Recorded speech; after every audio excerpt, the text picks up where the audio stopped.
나오시고 또 유튜브로 예배하는 우리 미래로교회 모든 성도님들 주님의 이름으로 환영하고 축복합니다. 우리에게 예배할 수 있는 것은 참으로 행복하고 기쁜 일입니다.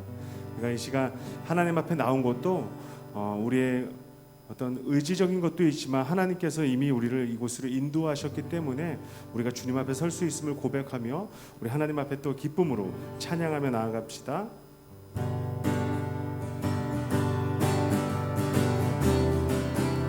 우리 힘차게 박수 치면서 우리 찬양할까요? 예수 십자가에 흘린 피로써 그대는 씻기어 있는가. 더러운 죄 이해하는 능력을 그대는 참 유지하는가. 예수의 보혈로 그대는 씻기어 있는가. 마음속에 여러 가지 죄악이 깨끗이 씻기어 있는가. 주 예수와 밤낮으로 늘 함께 그대는 행동을 하는가. 아무 때나 어디서나 그대는 십자가 붙들고 있는가. 예수의 보혈로 그대는 씻기어 있는가. 마음속에 여러 가지 죄악이 깨끗이 씻기어 있는가. 주님 예수 다시 올 때 그댄 영접할 예복이 있는가. 그대 몸은 거룩한 곳 천국에 들어갈 준비가 됐는가. 예수의 보혈로 그대는 씻기어 있는가. 마음속에 여러 가지 죄악이 깨끗이 씻기어 있는가. 모든 죄에 더러워진 예복을 주 앞에 지금 다 벗어서 샘물같이 솟아나는 보혈로 눈보다 더 희게 씻으라. 예수의 보혈로 그대는 씻기어 있는가. 마음속에 여러 가지 죄악이 깨끗이 씻기어 있는가. 예수의 보혈로 그대는 씻기어 있는가. 마음속에 여러 가지 죄악이 깨끗이 씻기어 있는가. 찬양이 언제나 넘치면 은혜로 얼굴이 환해요. 성령의 충만한 모습을 서로가 느껴요. 할렐루 손뼉 치면서 할렐루 소리 외치며 할렐루 두 손을 들고 주님을 찬양해요. 찬양이 언제나 넘치면 은혜로 얼굴이 환해요. 성령의 충만한 모습을 서로가 느껴요. 할렐루 손뼉 치면서 할렐루 소리 외치며 할렐루 두 손을 들고 주님을 찬양해요. 감사가 언제나 넘치면 은혜로 얼굴이 환해요. 성령의 충만한 모습을 서로가 느껴요. 할렐루 손뼉 치면서 할렐루 소리 외치며 할렐루 두 손을 들고 주님을 찬양해요. 사랑이 언제나 넘치면 은혜로 얼굴이 환해요. 성령의 충만한 모습을 서로가 느껴요. 할렐루 손뼉 치면서 할렐루 소리 외치며 할렐루 두 손을 들고 주님을 찬양해요. 기도가 언제나 넘치면 은혜로 얼굴이 환해요. 성령의 충만한 모습을 서로가 느껴요. 할렐루 할렐루 손뼉 치면서 할렐루 할렐루 소리 외치며 할렐루 할렐루 두 손을 들고 주님을 다시 한번 감사가 언제나 넘치면 은혜로 얼굴이 환해요. 성령의 충만한 모습을 서로가 느껴요. 할렐루 할렐루 손뼉 치면서 할렐루 할렐루 소리 외치며 할렐루 할렐루 두 손을 들고 주님을 찬양해요. 기도가 언제나 넘치면 은혜로 얼굴이 환해요. 성령의 충만한 모습을 서로가 느껴요. 아멘. 할렐루 할렐루 손뼉 치면서 할렐루 할렐루 소리 외치며 할렐루 할렐루 두 손을 들고 주님을 찬양해요. 할렐루 할렐루 할렐루 손뼉 치면서 할렐루 할렐루 소리 외치며 할렐루 할렐루 두 손을 들고 주님을 찬양해요. 아멘.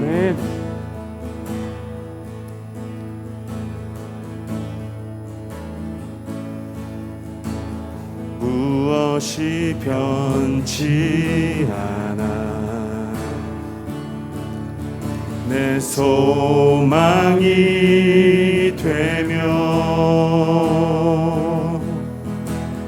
무엇이 한결같아 삶을 품으리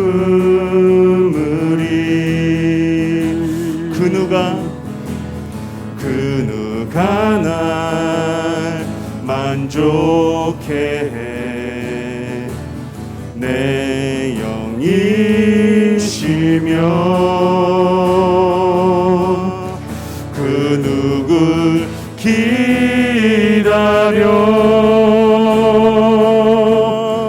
내 영이 기쁘리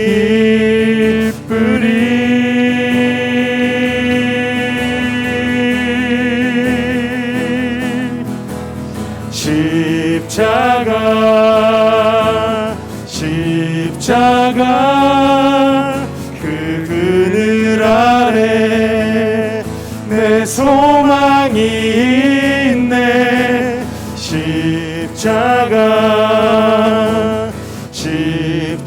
십자가 그 그늘 아래 내 생명이 있네.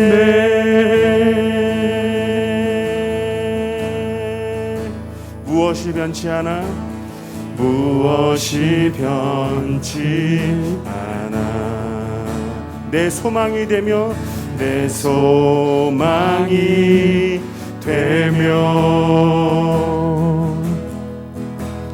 무엇이 한결같아 내 삶을 품으리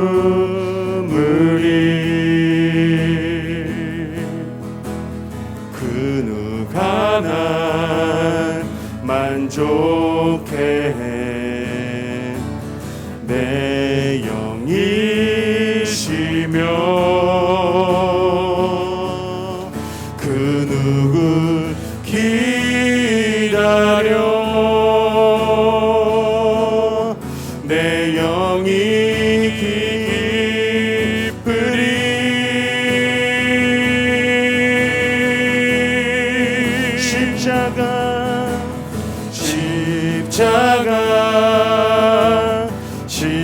십자가 그 그늘 아래 내 소망이 있네. 십자가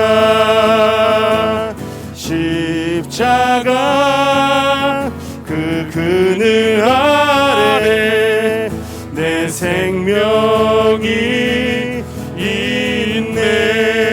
십자가 십자가 십자가 그 그늘 아래 내 소망이 있네. 십자가 십자가 그 그늘 아래 내 생명이 있네. 십자가 십자가 십자가 십자가 그 그늘 아래 내 소망이 있네. 십자가 십자가 그 그늘 아래 내 생명이 있네.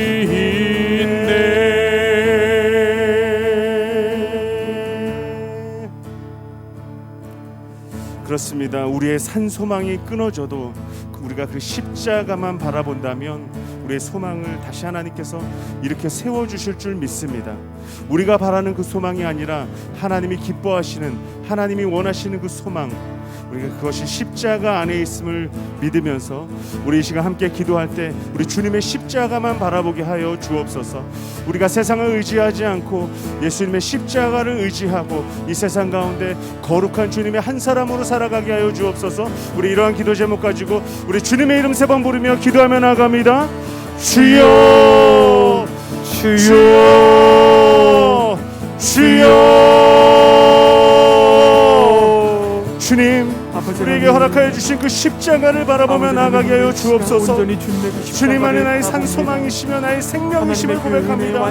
하나님, 이 시간 주님 바라보며 나아가오니 아버지 하나님 안에 의지하는 나의 마음 가운데 참 평안을 허락하여 주시고 주님 한 분만으로 만족하는 삶을 살아갈 수 있도록 내게 허락하여 주옵소서. 주님, 그 십자가 사랑, 내가 그 십자가 사랑만 의지하며 나아가오니 통하여 우리를 덮어주시고 아버지, 우리가 온전히 주님을 나아갈 수 있도록 주님부터 오늘도 함께하여 주시옵소서. 주여 아버지 하나님, 우리를 붙들어 주시고 온전한 뜻으로 주님 역사하여 주시옵소서.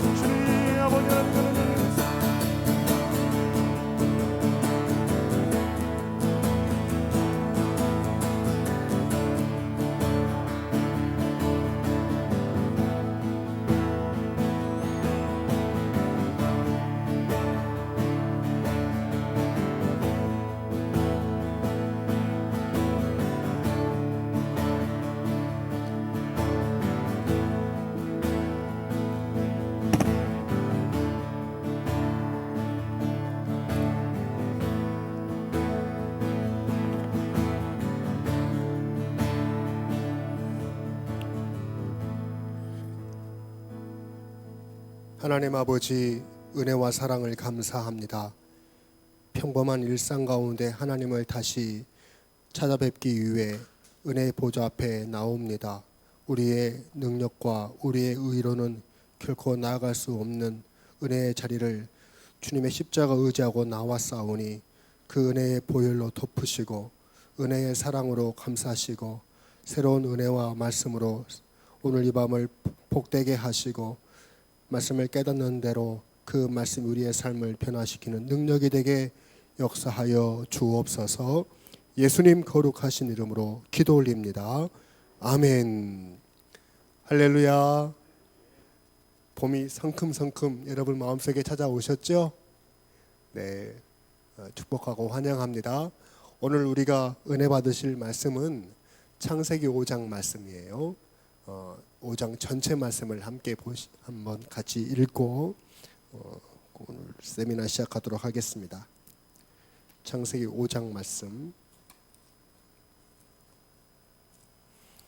우리 한 절씩 저와 여러분 나누어서 교독하십시다.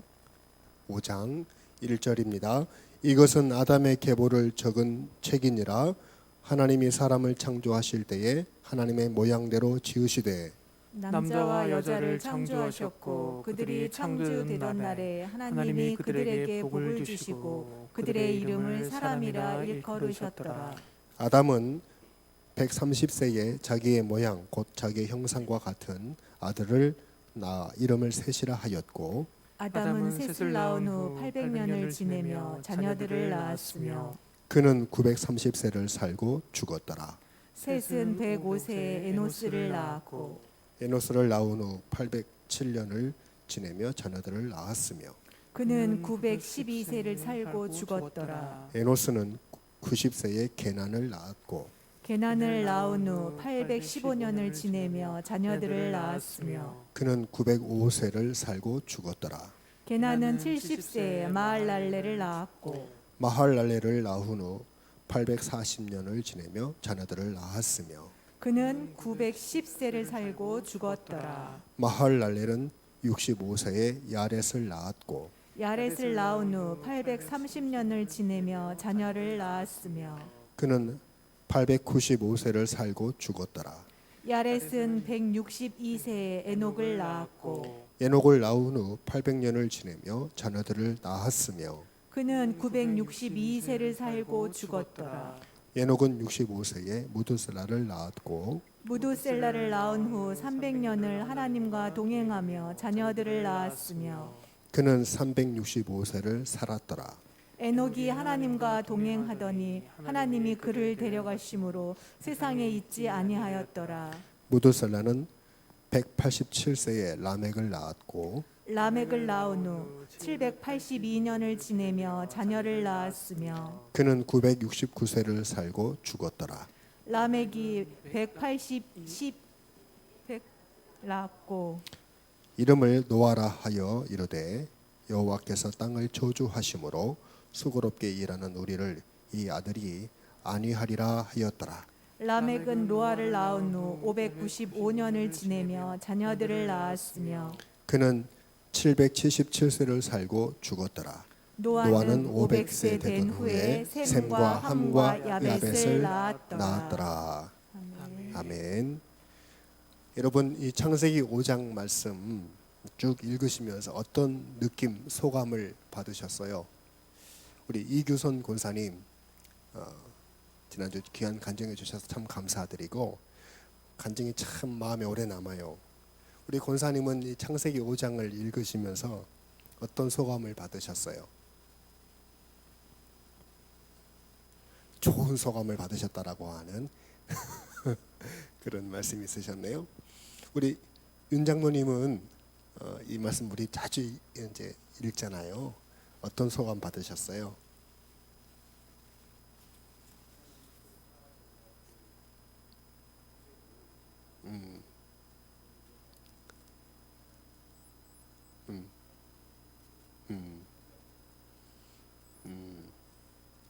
네, 일단 우리 원 시대에 우리 조상님들이 장수의 복을 받았었구나 이 점과 또 하나님을 잘 섬기는 인생이 돼야 되겠다라고 하는 소감을 말씀해 주셨어요.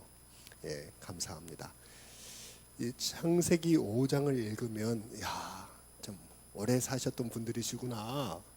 우리도 이렇게 장수하면 참 좋겠다 이런 생각 들지요. 누구나 다 그런 생각이 들어요.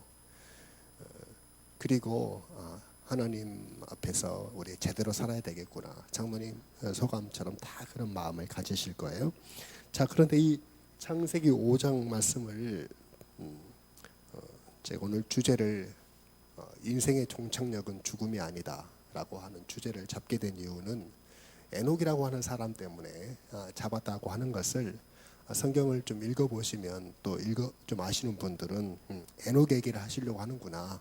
맞습니다. 오늘 지난주에는 하와가 모든 어머님들의 어떤 신앙과 영적인 모델이 되었다면 오늘은 에녹이라고 하는 사람의 인생을 통해서 우리 인생의 참 모델 삼아야 될 사람이 아닌가, 또 아버지로서의 영적인 모델이 아닌가 그런 마음이 들어서 주제를 삼아봤는데요. 여러 사람이 등장을 해요. 자, 그런데 이 5장 말씀을 저는 이렇게 간단하게 요약을 해버렸어요. 이것만 봐도요 5장이 거의 그냥 싹 들어와요. 아담은 130세 때 셋을 낳고 800년을 살다가 930세에 죽었더라. 셋은 105세 때 에네소를 낳고 807년 동안 살다가 912살에 죽었더라. 이렇게 하면 5장이 거의 이렇게 꿰뚫어져요. 일정한 패턴이 보이죠. 누가 몇 살 때 누구를 낳고 얼마 동안 더 살다가 몇 세 때 죽었다라고 하는 일정한 패턴으로 아담 1대, 2대, 3대, 4대, 5대, 6대, 7대, 8대, 9대에 이르기까지 쭉 노아의 시대 때까지. 그러니까 인류 역사에 아담으로부터 1000년 동안, 약 1000년 동안 이 사람들이 태어나고 살고 죽었어요. 이제 노아 시대부터 2000년대가 시작이 되는 겁니다. 그렇죠? 그리고 아브라함 때부터 3000년대가 시작이 되고, 그리고 이제 4000년대는 누가 등장할까요? 다윗이 등장을 해요. 예? 다윗이 등장을 해요. 그렇게 우리가 성경 세미나 할 때 초창기 때 1000년 단위로 중요한 사람들 하나님께서 등장시키시고 역사를 이끌어 가신다는 것을 우리가 배웠었는데, 이렇게 간단히 도식이 이 정도 있어요. 다 일반적으로 이렇게 도식이 있는데 독특한 점이 등장하죠. 예, 바로 아담에서부터 시작되어진 일반적인 도식이 에녹이라고 하는 사람에게 가서 한번 브레이크가 걸려요. 아담은 130세 때에 셋을 낳고 800년을 살았고 930세에 죽었다. 살고 죽었다. 살고 죽었다. 살고 죽었다. 살고 죽었다를 계속 반복을 하다가 아담의 7대 손인 에녹에게 가서는 에녹이 65세 때 무두셀라를 낳고 300년을 하나님과 동행하다가 365세를 살았더라. 죽었다 죽었다 죽었다 계속 이어지다가 살았더라 라는 말로 인생을 정리하고, 그 다시 또 무두셀라는 또 라멕은 또 아담과 똑같은 도식으로 인생을 정리되는 것을 볼 수가 있어요. 자, 그러면 이 에녹이라고 하는 사람이 그의 조상들과 그의 후손들과는 참 독특한 사람이고 특별한 인생을 살았구나, 좀 남다른 인생을 살았구나 라고 하는 점을 우리가 이 도식을 통해서도 간단하게 알 수가 있는데, 자, 여러분 이거 오랜만에 보는 또 표, 오랜만에 보셔요. 자, 이 표를 제가 이게 인터넷을 이렇게 검색해 보니까 세상에 한국 사람도 아니고 미국 사람도 아니고 일본 사람이 만들었더라고요. 일본 사람이 만든 걸 한국 사람이 번역해 놓은 거예요. 참 신기하더라고요. 그러니까 일본 사람들이 우리보다 복음은 일찍 받아들였고, 하지만 참 복이 없는 민족인 게 우리보다 훨씬 가능성이 많았던 사람들이지만 은혜를 은혜로 여기지 않아서 참 안타깝죠.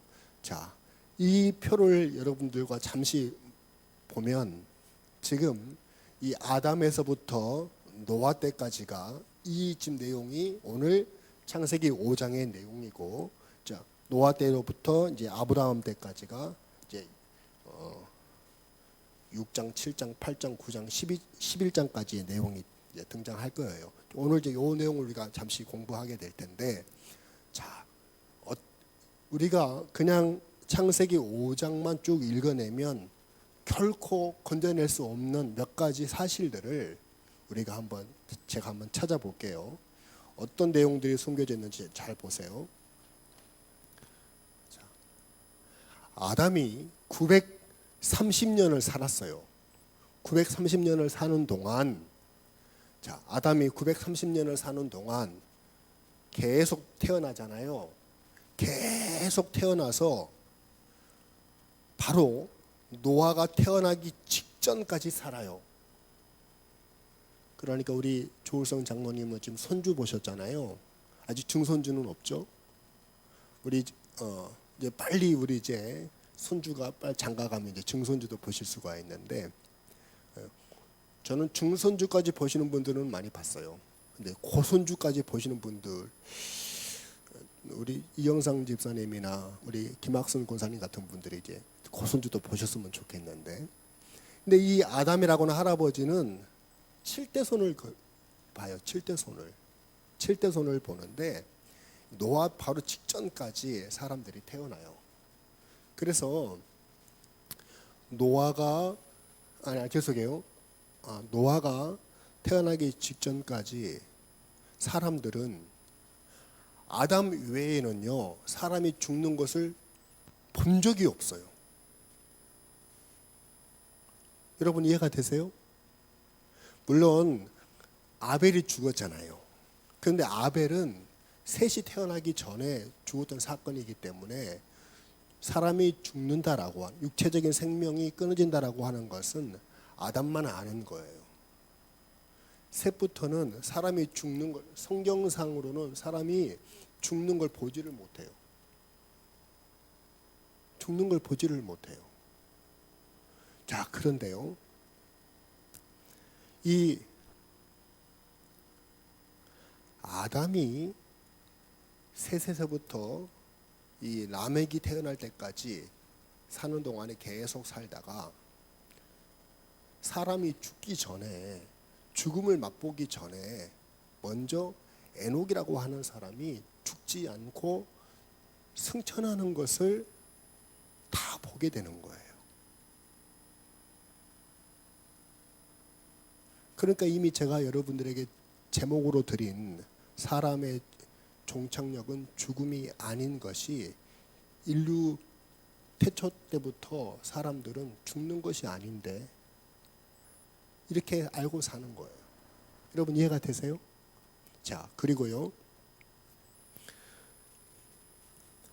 에녹이라고 하는 사람이 우리에게 주는 교훈이 뭐냐면 사람은 죽기 위해서 태어난 사람이 아니라는 것을 보여주는데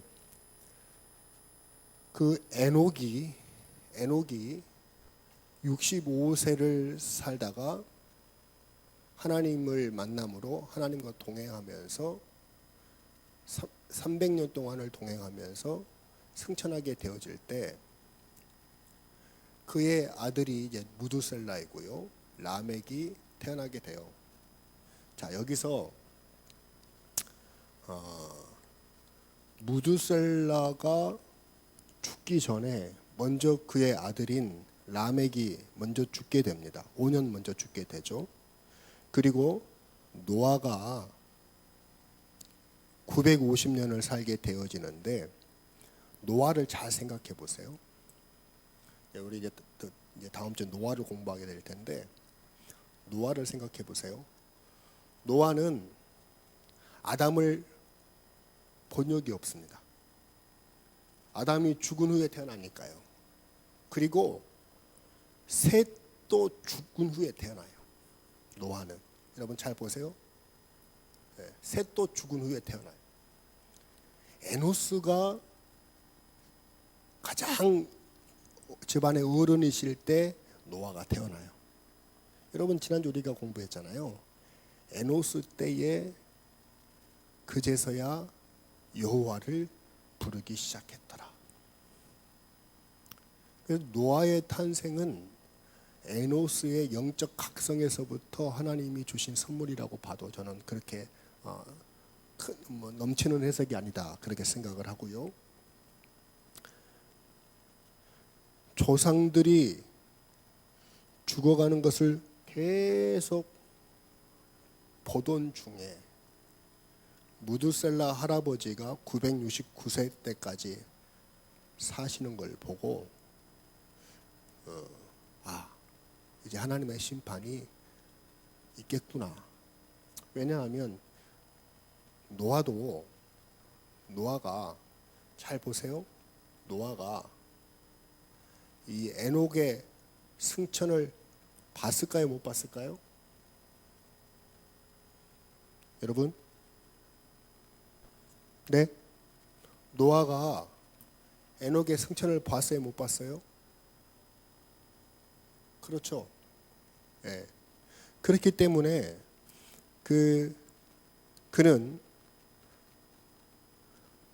할아버지 무두셀라와 아버지 람에게 도움을 받아서 방주를 함께 짓고 그리고 하나님의 심판을 경험하게 되어주고요. 그리고 그도 950년을 살거든요. 노아가. 그러면서 그 후대로 몇 대 손을 보느냐 하면은 노아는 이삭이 태어날 때까지 살아요. 이삭이 태어날 때까지 살고 그리고 야곱이 태어나기 전에 죽습니다.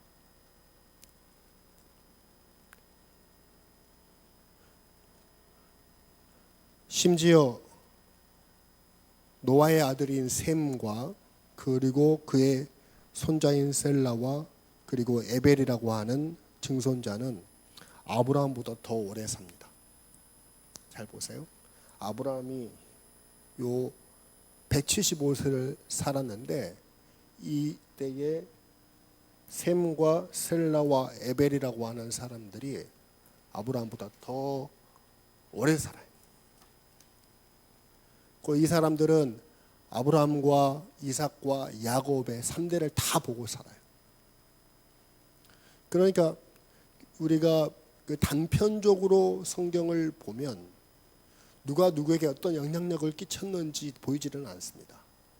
그러나 이렇게 표를 가지고 가서 보면 에녹이라고 하는 사람이 어떻게 과거를 청산하고 65세 동안 자기 의지와 힘대로 살다가 하나님을 만나고 그리고 하나님과 동행하는 삶을 살게 되었는지, 그리고 노아는 어떻게 120년 동안 방주를 지을 수가 있었었는지, 다 이게 숙제가 풀리게 되는 거예요. 아브라함도 마찬가지죠. 이삭도 마찬가지죠. 그렇듯 이런 구조를 보게 되면 참 재미있는 일들이 우리에게 이렇게 해석이 많이 되는 부분이 있는데,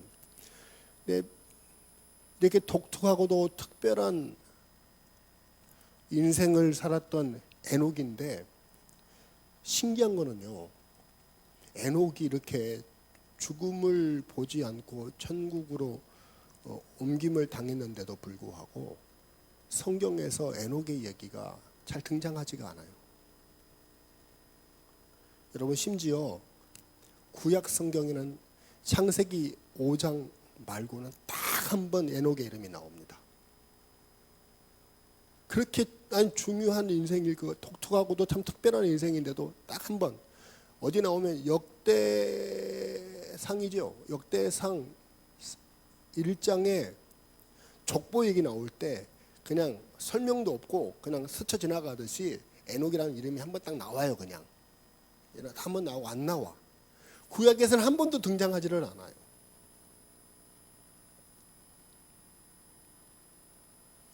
신약에 와서 누가복음 3장에 가면 또 족보가 나오잖아요. 하나님까지 올라가는 족보 할 때 또 한 번 딱 나와요. 그리고 안 나와. 그리고 두 번 더 나오는데 성경 거의 끝에 가서 유다서에서 한 번 나오고 히브리서에서 먼저 한 번 나오고 유다서에서 한 번 나와요. 그래서 저는 오늘 이 창세기 5장의 말씀과 히브리서 11장의 말씀과 유다서에 있는 등장하는 에녹을 우리가 종합적으로 살펴보면서 인생의 종착역이 죽음이 아니라고 하는 사실이 우리에게 어떤 메시지를 던져주는지를 여러분들과 함께 잠시 살펴보고자 하는 거예요. 자, 그래서 이런 내용들이 제가 방금 말씀드렸던 내용이죠. 자, 그러면 창세기 5장에 나오는 에녹, 우리 한번 내용을 다시 한번 읽어봐요. 21절 말씀부터 24절까지 같이 한번 읽겠습니다. 시작. 에녹은 65세에 무드셀라를 낳았고 무드셀라를 낳은 후 300년을 하나님과 동행하며 자녀들을 낳았으며 그는 365세를 살았더라. 에녹이 하나님과 동행하더니 하나님이 그를 데려가심으로 세상에 있지 아니하더라. 여러분, 에녹이라고 하는 사람이 65세에 무드셀라를 낳았고 그 후에 300년을 하나님과 동행하며 자녀들을 낳았다. 이 말씀이 에녹의 인생을 설명해 주는 내용인데 인생의 중요한 변화가 65세 때 있었다. 그 사건이 아들을 낳은 사건이다.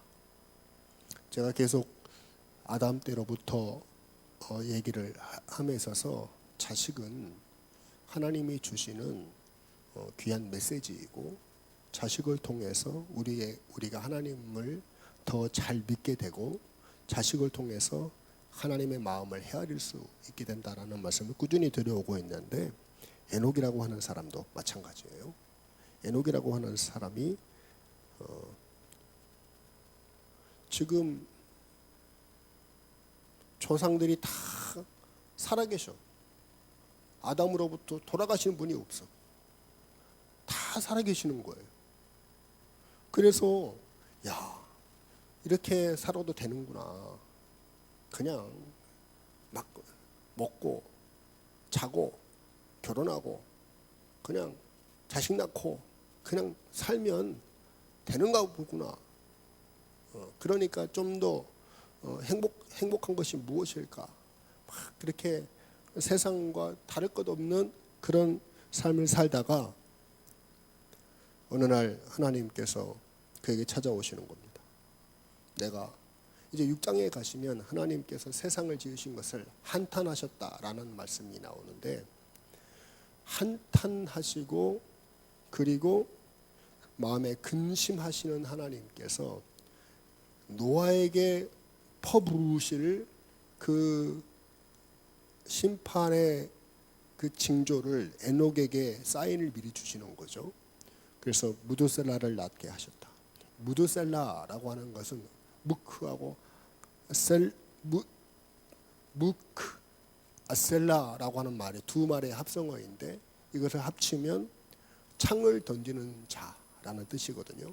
그러니까 하나님이 세상을 향해서 창을 던지시겠다, 심판을 하시겠다라고 하는 뜻을 가지고 있는 네가 아들을 낳게 될 것이다. 정말 아들을 낳게 되었어. 그래서 하나님이 정말 심판하시겠구나. 사인을 받은 거죠. 그리고 나서 그는 하나님과 동행하는 삶을 살게 되었다. 그렇게 말씀하고 있습니다. 여러분, 사인을 가진 사람은 태도가 바뀌게 되어 있습니다. 네. 사인을 가진 사람, 하나님의 말씀을 가진 사람, 비전을 본 사람은 삶의 태도가 바뀌게 되어 있습니다. 우리의 삶이 변화되어지고 하나님 앞에서 바로 세워지기 위해서는 여러분들이 하나님의 말씀을 붙드시기를 바라고요. 비전이 있으실 수 있기를 바라요. 네. 요즘 제가 우리 대통령 당선인을 보니까 과거에 검사 시절에는 머리가 이렇게 쭉 쳐져서 다니시더라고. 그런데 이제 대통령 후보가 되시고 또 대통령 당선인이 되시니까 머리 스타일이 확 바뀌셨어요. 네. 그러하듯이요. 세상에 꿈과 비전만 있어도 용모와 태도가 바뀌는데 하나님이 주신 비전과 꿈이 있으면 우리 인생이 달라질 수 있잖아요. 태도가 달라질 수 있잖아요. 그래서 하나님 우리에게 비전과 꿈을 주시기를 바라요. 근데 동행했다라고 하는 말이 이 창세기 5장에 등장하는 에녹을 해석할 수 있는 가장 중요한 단어라고 생각해요. 여러분이 동행이라고 하는 말을 우리 일반적인 개념으로는 함께 이렇게 걸어가는 걸 두고 동행이라고 하잖아요. 그런데 히브리적 관점에서 동행은 같이 걸어가는 것, 이것을 동행이라고 하지 않고요. 목양, 그러니까 이 목자가 양을 이끌고 가는 것을 두고 동행이라고 해요. 그러니까 목자는 뒤에서 양들을 몰기도 하고 앞에서 끌기도 해요. 근데 대체로 뒤에서 이렇게 몰아가죠. 양들은. 그러하듯이 에녹의 삶이 과거에는 세상이 그를 몰아가는 인생이었는데 이제 하나님이 그를 뒤에서 몰아가는 목자가 되셔서 자기의 의지와 상관이 없이 자기의 관심과 상관이 없이 하나님이 주체가 되신 인생, 그렇게 살아가는 인생으로 변화됐다. 그렇게 말씀을 드릴 수가 있겠어요. 그래서 주도권이, 인생의 주도권이 하나님께 있음을 말씀하시는 것이다. 그렇게 말씀을 드릴 수 있겠습니다. 여러분, 저와 여러분들이 에녹처럼 하나님과 동행하는 인생 되시자면 우리 인생의 주도권이 하나님께 있음을 인정하고 우리 목자 되신 우리 주님의 뜻 가운데 거하실 수 있기를 진심으로 바랍니다. 그러니까 하나님이 그를 데려가심으로 세상에 있지 아니하더라. 이 말씀을 두고 어떤 비평학자들은 에녹도 똑같이 다른 사람들과 같이 그 생물학적 죽음을 겪었지만 그러나 죽음에 대해서 수사적인 표현을 이렇게 했을 뿐이지 죽은 것은 살아서 천국 가는 것은 아니다라고 해석하시는 분들도 제가 좀 이렇게 뒤져보니까 있더라고요. 그러나 그것은 성경을 기록하시는 이 하나님의 의도를 몰라도 너무 모르는 거죠. 그거는 이제 차차 우리가 또 말씀을 통해서 한번 더 깨달아 보기를 바라고요. 자, 그 다음 내용을 한번 보실 때 유다서 말고 먼저 히브리서를 먼저 보도록 하십시다. 성경상 히브리서가 먼저 앞에 있으니까 유다서보다. 자, 히브리서 11장 5절과 6절에서 에녹에 대한 설명이 나와요. 우리 잘 아시는 말씀이잖아요. 한번 같이 읽어볼까요? 시작.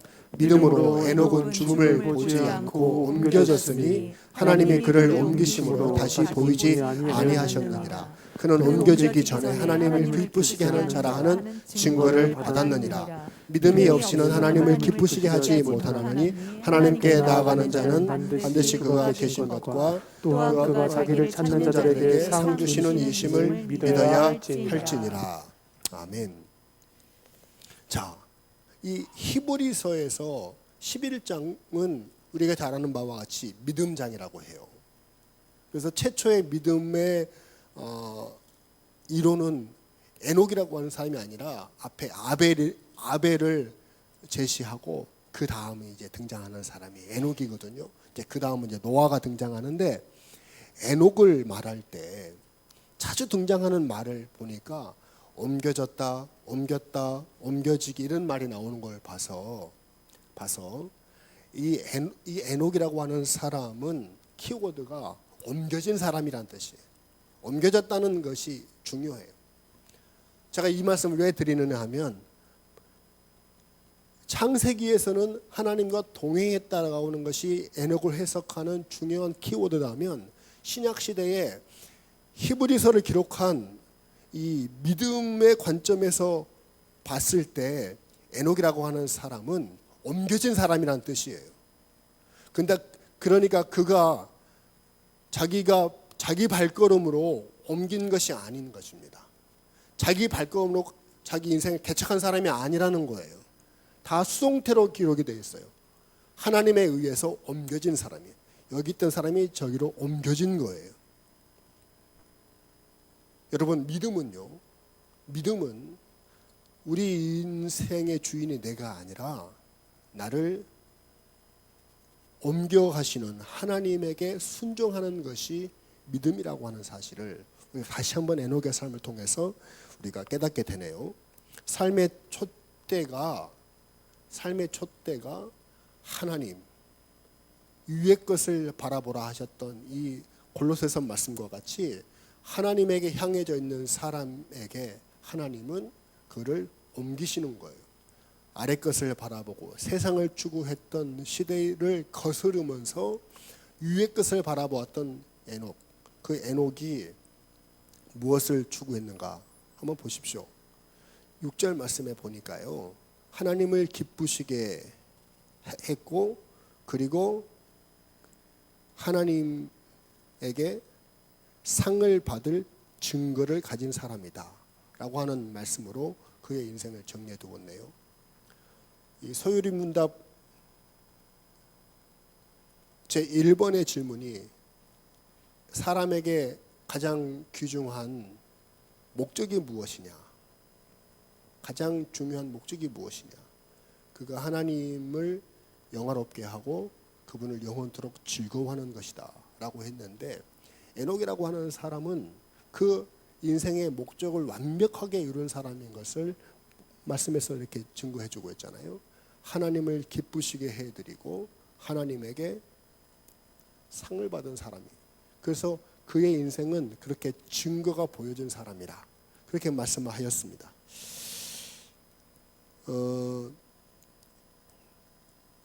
에녹을 통해서 우리는 죽기 위해서 태어난 사람이 아니고 영생을 위해 살아가는 사람인 것을 알게 되잖아요. 그래서 예수님께서 마태복음 16장에서 제자들에게 말씀하신, 너희들은 나를 누구라고 하느냐? 베드로가 주는 그리스도시요 살아계신 하나님의 아들이십니다. 아이고 착한 네 제자야, 네가 고백한 것은 네 조상이나 네 노력으로 고백한 것이 아니고 하나님께서 너에게 주신 고백이로구나. 그 고백 위에다가 내가 교회를 세우겠다 라고 말씀하시면서요, 그 천국의 열쇠를 베드로의 그 신앙 고백에다가 주시잖아요. 그렇습니다. 그러하듯이 우리가 우리의 삶의 방향과 목표를 하늘에 정하고 살아가는 사람들에게 하나님께서 천국의 열쇠를 맡기시겠다 하셨던 베드로와 같이 영생의 은혜를 주시겠다, 저는 그렇게 믿습니다. 여러분들도 이 에녹과 같이 우리의 인생을 이 땅에서 영원한 나라로 옮겨가실 하나님의 손에 완벽하게 붙들려 가지고요, 그 믿음으로 살아갈 수 있기를 바랍니다. 자, 그런데 여기 에녹이라고 하는 사람만이면 참 애매할 텐데, 그런데 성경에 보면 에녹 외에도 죽음을 보지 않고 천국으로 옮겨진 사람이 있어요. 누구죠? 엘리야라고 하는 사람입니다. 그 엘리야 얘기가 열왕기 하 2장에 등장하는데, 이 제자인 엘리사와 함께 요단강변을 이렇게 걸어가고 있는 중인데 갑자기 하늘에서 불병거와 불말이 나타나서요, 그 두 사람을 갈라놓습니다. 깜짝 놀란 상황 속에 있는데 갑자기 회일이 바람이 날아오더니 엘리야를 하늘로 끌고 올라가는 거예요. 깜짝 놀래. 엘리사가 깜짝 놀라는 거죠. 나의 아버지요, 나의 아버지요, 이스라엘의 아버지요. 그러면서 막 애통해하는데, 저 길 건너편에, 그러니까 요단강 건너편에 있던 이 선지 생도들이 자기 눈으로 보고도 엘리야가 하늘로 옮겨졌다는 것을 믿지를 못해요. 그래서 엘리사에게 부탁을 해서 용사 50명을 조직을 해가지고요, 3일 동안 그 일대를 전부 다 샅샅이 뒤집니다. 분명히 우리 선생님 엘리야가 어디론가 해리바람에 날아가다가 떨어져서 어디 다리가 부러지든지 엉덩이가 골반이 부러지든지 해가지고 꼼짝 못하고 계실 테니까 우리 빨리 찾아봅시다. 그러나 찾지를 못하고서야 그제서야 하나님께서 엘리야를 하늘로 데리고 가셨다라고 하는 것을 받아들이게 돼요. 여러분, 우리가요 이러한 사실을 믿음의 눈으로 바라볼 수 있기를 주님의 이름으로 축원을 드립니다. 네.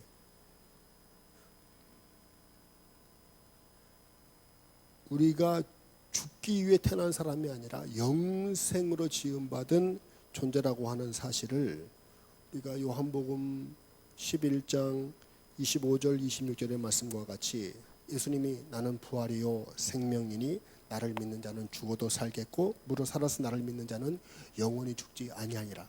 이것을 네가 믿느냐? 라고 우리에게도 물으시잖아요. 그럼 나는 믿습니다. 이렇게 되어질 때 사도 바울이 고린도서 15장에서 말씀하신 바와 같이 사망아 네가 쏘는 것이 무엇이냐, 사망아 나를 괴롭히는 것이 이기는 것이 어디에 있느냐라고 외치면서 영원한 생명 우리가 소유하고 그리고 살아내는 거죠. 자, 그래서 여러분 잘 생각해 보세요. 예수님께서 재림을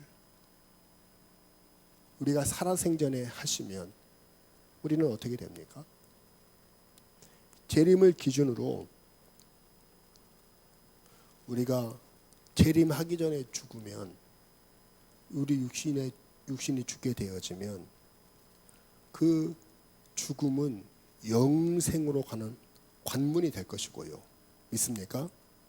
우리가 살아생전에 예수님이 재림하시면 우리는 죽음을 맛보지 않고 들림을 받아서 영원한 나라에 가게 될 것입니다. 그러니까 우리가 옮겨졌다라고 하는 말이 우리의 신앙의 고백이 되어야 되는 거죠. 우리가 이 세상에서 영원한 나라로 옮겨지는 것이다. 죽음을 향해서 잔다라고 표현하셨던 예수님처럼 이 하나님과 동행하며 하나님을 우리 인생의 주인으로, 주체적인 분으로 인정하고 우리의 인생이 하나님의 손에 의해서 옮겨진다라고 하는 믿음을 가질 때 에녹과 같이 우리에게도 영생 축복이 있는 줄로 믿습니다. 자, 그리고 이제 유다서를 보시면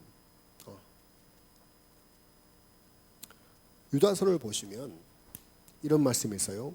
유다서는 한 장으로 되어 있는 성경이잖아요. 14절과 15절 말씀을 같이 한번 보십시다. 시작.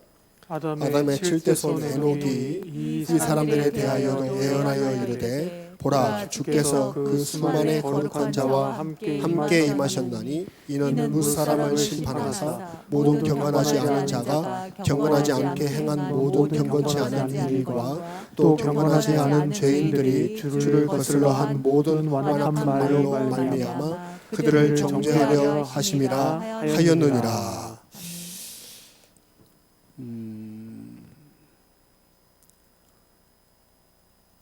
이 유다서에서 에녹이 등장하는 것이 참 신기한 일입니다. 근데 이 유다가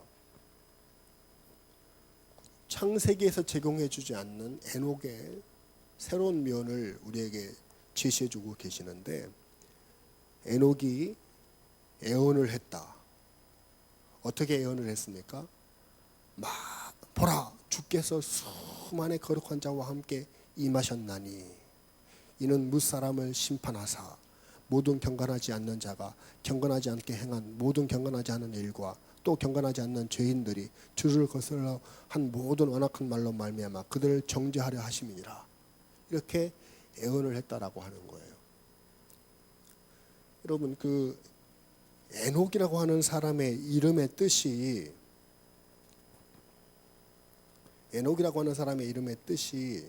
무엇이냐면 하노크라고 이렇게 되어 있어요. 하노크라고 되어 있는데 가르치다, 전파하다, 교수하다 그런 뜻을 가지고 있어요. 이름 자체에. 그러니까 그는 그 시대에 사람들에게 애언자적 삶을 살도록 하나님께서 그에게 요구하셨고 그렇게 하나님의 뜻에 순종하면서 하나님과 동행하는 삶을 살게 되었다라고 하는 거죠. 자, 제가 이제 그 4장을 지금 5장을 하고 있는데 4장을 이제 여러분들과 3주에 걸쳐서 하면서 그냥 이렇게 넘어왔던 부분이 바로 라멕이라고 하는 이 족보, 가인의 후예들의 가운데서 라멕이라고 하는 사람에 대해서 설명을 드리지 않았었는데 오늘 여기서 같이 좀 설명을 드리려고 제가 그랬는데, 여러분 이 앞서 유다서에서 에녹을 아담의 7대 손이라고 이렇게 소개하고 있잖아요. 그런데 이 4장에 보면 그 하와의 고백으로 4장을 다 감싸고 있지만 살인 사건이 있었고 살인 사건 후에 가인의 후손들이 쫙 나오는데 가인의 후손들이 7대 손에 소개가 되어져요. 그 7대 손의 이름이 누구냐면 라멕이라고 하는 사람이에요. 라멕이라고 하는 사람이에요. 라멕이라는 사람이 두 번 등장해요. 이 가인의 후손 중에 라멕이 있고요. 또 셋의 후손 중에도 라멕이라고 하는 사람이 등장을 하고, 심지어는 이 가인의 후손 중에 에녹이라는 사람도 또 있어요. 자, 그런데 이 4장 23절과 24절 말씀을 한번 라멕이 어떤 사람인지 한번 들어볼까요? 자, 읽어보겠습니다. 시작. 라멕이 아내들에게 이르되 아다와 실라여 내 목소리를 들으라. 라멕의 아내들이여 내 말을 들으라. 나의 상처로 말미암아 내가 사람을 죽였고 나의 상함으로 말미암아 소년을 죽였도다. 가인을 위하여는 벌이 7배일진데 라멕을 위하여는 벌이 77배이로다 하였더라. 아멘. 라멕이라고 하는 사람이 이제 먼저 우리에게 에녹보다 소개되어지고 있습니다만은, 잘 생각해 보세요. 가인의 7대 손이니까 셋의 6대 손인 아담, 아니 죄송합니다. 자꾸 이게 셋의 6대 손인 노아의 시대까지 이 가인의 후손들인 이 라멕이 같이 살았지 않았겠습니까? 그렇겠죠? 예, 동시대 사람인 거예요. 그러니까 지금 에녹도 노아도 라멕도 이 족보가 다른 것이지, 가인의 후손들과 이 셋의 후손들이 동시대 같이 살고 있었어요. 그러면 아담의 7대 손인 에녹과 가인의 7대 손인 라멕이 어떻게 다른 삶을 살았는지가 여기서 우리에게 보여주고 있는 거예요. 라멕이 말하는 얘기를 한번 들어보세요. 지금 부인을 둘을 얻었네요. 아다라고 하는 사람과 실라라고 하는 부인을 얻어가지고 그 부인들에게 큰 소리를 치면서 아주 떵떵거리면서 말을 하는데, 어떤 얘기를 하냐면 내가 소년을 죽였다. 내가 사람을 죽였다. 사람을 죽이는 일을 너무 당당하게 얘기를 해요. 하나님은 사람들에게 영원한 생명을 주시기 위해서 노력하는데 이 가인은 사람을 죽이는 것을 당당하게 얘기해요. 그럼 하는 말이 가인을 위해서는 벌이 7배일진데 나를 위해서는 벌이 77배이로다. 이 말이 무슨 말입니까, 여러분?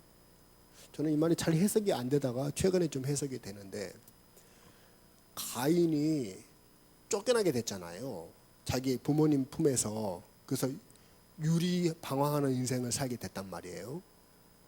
그러면서 하나님, 저를 쫓아내시면 어떡합니까? 사람들이 저를 죽이면 어떡합니까? 나를 해코자 하면 어떡합니까? 지가 잘못해놓고 쫓겨나면서 겁에 질려가지고 그렇게 쫓겨날 때 하나님이 그에게 표를 붙여주셔요.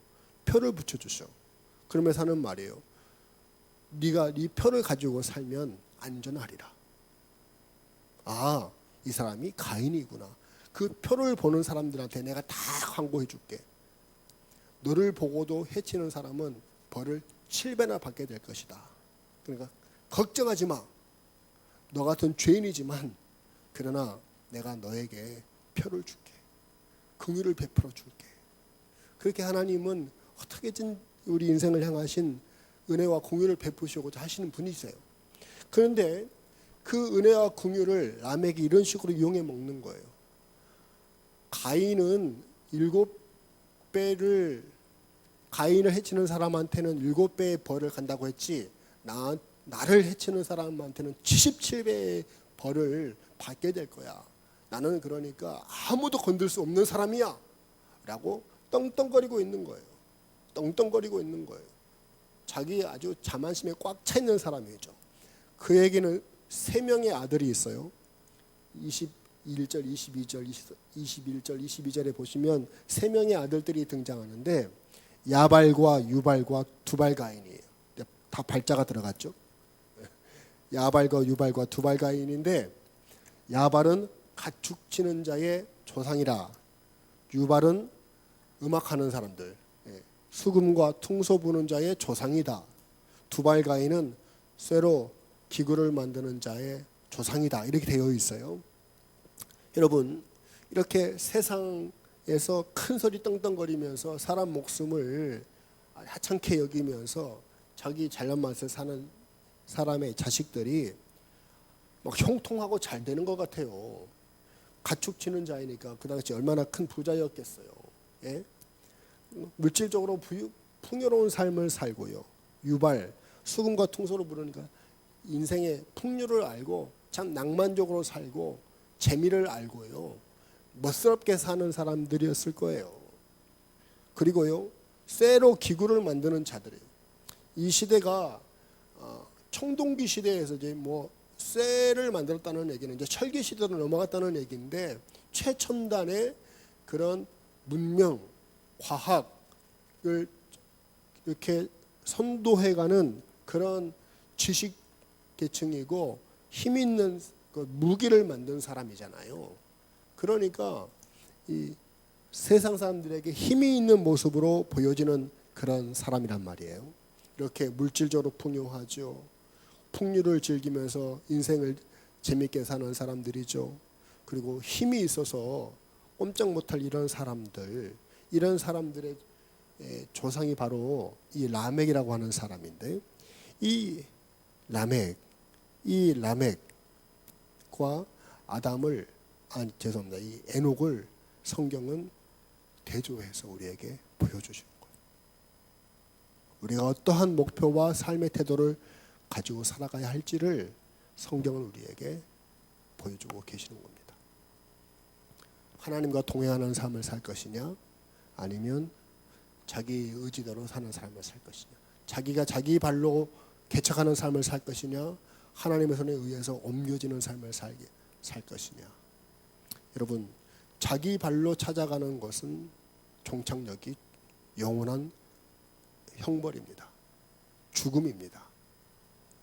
그러나 하나님의 손에 붙들려 살아가는 사람, 그런 사람이 하나님께로부터 영원한 생명을 얻게 된다는 사실을 우리가 이 에녹을 통해서 깨달을 수 있기를 주님의 이름으로 권면을 드립니다. 어떤 교실에서 선생님에게 어떤 학생이 질문을 받습니다. 교회 학교에서, 얘들아, 어떻게 하면은 우리가 하나님께 구원받을 수 있지? 라고 물었더니 아이들이 대답을 안 해. 그래서 선생님이, 얘들아, 착한 일을 많이 하면 구원받을 수 있나? 아니요. 이렇게 대답을 해요. 그러면 얘들아, 열심히 교회에 와서 봉사 열심히 하고 기도 많이 하면 구원받나? 아니요. 이렇게 대답을 해요. 그러면 우리가 어떻게 하면 구원을 받을 수 있지? 어떻게 하면 천국에 갈 수 있지? 이렇게 물었어요. 그랬더니 엉뚱한 녀석이 아주 명답을 내놨어요. 선생님, 먼저 죽어야 돼요. 죽어야 돼요. 맞아요. 이게 정답이죠. 어리석은 말이고 엉뚱한 말이지만은 정답입니다. 우리가 죽어야 돼. 나는 날마다 죽노라 고백했던 사도 바울처럼 내가 내 자신이 죽고요, 내 고집이 죽고요, 내 자랑이 죽어야 우리에게 구원이 있고 영생이 있는 줄로 믿으시기를 바랍니다. 에녹은 도도하게 모든 사람들이 다 그렇게 살아가는 방식을 철저하게 끊어버리고 주님의 사인을 받고 말씀을 받고 하나님의 말씀을 받고 그것을 끊어버리고 하나님과 동행하는 삶을 살게 됨으로 말미암아 모든 인생이 죽기 위해 태어난 존재가 아니고 하나님의 나라의 영생을 누릴 존재라고 하는 것을 몸소 실천해서 보여주신 분이 바로 에녹입니다. 에녹이 우리에게 주는 교훈이 이제 결론적으로 제가 기도에 담았는데요. 우리 한번 같이 읽어 마치도록 하겠습니다. 시작. 하나님 아버지, 옛날 예언자였던 에녹과 같이 이 땅에서 하나님과 동행하게 하시고 세상을 따르지 않고 경건 생활로 거룩한 자로 성숙하게 하시고 하나님을 기쁘시게 하는 자라고 증거를 받아서 하늘의 상을 바라보며 영생의 복락을 누리는 천국 인도하여 주옵소서. 여러분, 그렇습니다. 우리가 에녹처럼요, 이 땅에서 하나님과 동행하는 삶을 사는데 목자이신 하나님에게 이끌림을 받는 인생. 그래서 세상을 따르지 않고 경건을 유지하고 거룩한 자로 성숙해져서 하나님을 기쁘시게 하는 자라고 하는 증거를 가진 사람들이 꼭 되실 수 있기를 주님의 이름으로 축복합니다. 우리 한번 이 제목 가지고 함께 주님 이름 3번 부르시고 합심해서 기도하라고 하시겠습니다. 주여 주여 주여. 하나님 아버지 은혜와 사랑을 감사합니다. 주님께서 우리를 도와주시고 하나님께서 주시고 사랑을 감사합니다. 아버지께서 우리를 주시고 힘없습니다.